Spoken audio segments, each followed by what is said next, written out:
Today's video is for Cellular from 2004. It was directed by David R. Ellis. The music composer was John Ottman. The hairstylist was Kim M. Ferry. Unit production manager was Richard J. Gelfand. The gang boss was Stephen Dennis. The stunts were by Terry Hugh, Cheyenne Ellis, and Joe Don Harris. The rigging gaffer was Martin Bosworth. The cast included Jessica Biel, Rick Hoffman, and Caroline Aaron. The film is about school teacher Jessica Martin is abducted and brought to a remote hideout, where she finds a broken phone. Unfortunately, when she tries to use the malfunctioning phone to contact the authorities, she accidentally reaches college student Ryan instead. The young man wants to help Jessica, but she has no idea where her captors have taken her, and Ryan must scramble to figure out where she is before his cell phone goes dead. So this was a good movie. It was a little slow in the beginning, but it picks up fairly quickly. It's also a little dated with cell phones and the technology, but it was intense and funny at times, and I really enjoyed it. And Chris Evans did his own car stunts. He trained for 5 weeks at LA stunt school. Most of the stunts were done by the actors themselves. Larry Cohen worked on the script while he tried to get his screenplay Phone Booth sold. In a New York article, he says he wrote the film with the intention that it would be the direct opposite of Phone Booth.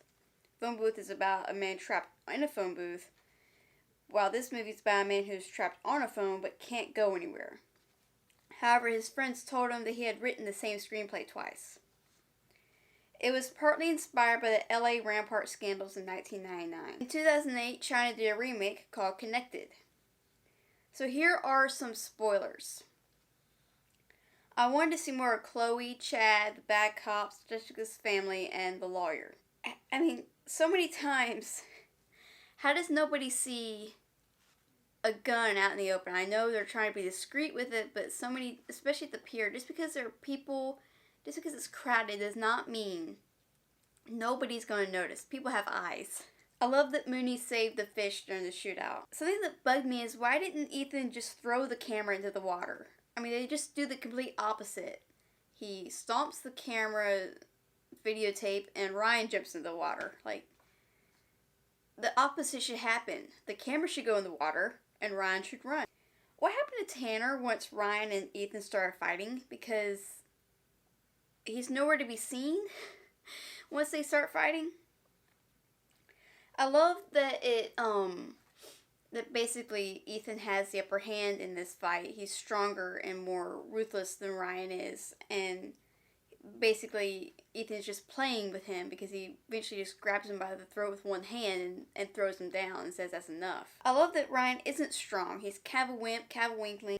Why didn't Dimitri put his radio on silent when he's told that they're going to kill the family now and Mooney overhears it? I wish that Craig and Ricky had thanked Ryan as well. It just seemed like they just stood there and Jessica talked to him and was like, seriously, dude, this guy just saved your whole family. Go thank him.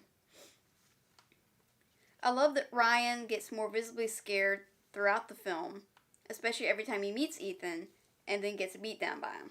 It was interesting seeing Chris Evans in this type of role, especially after seeing him in the MCU as an old man trapped in a young man's body.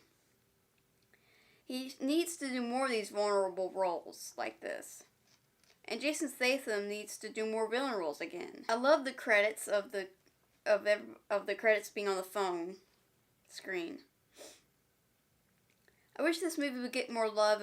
It's really good. It's fun. It's enjoyable. So what did you think of this film? Comment down below. Hit the like button. Share around. Subscribe.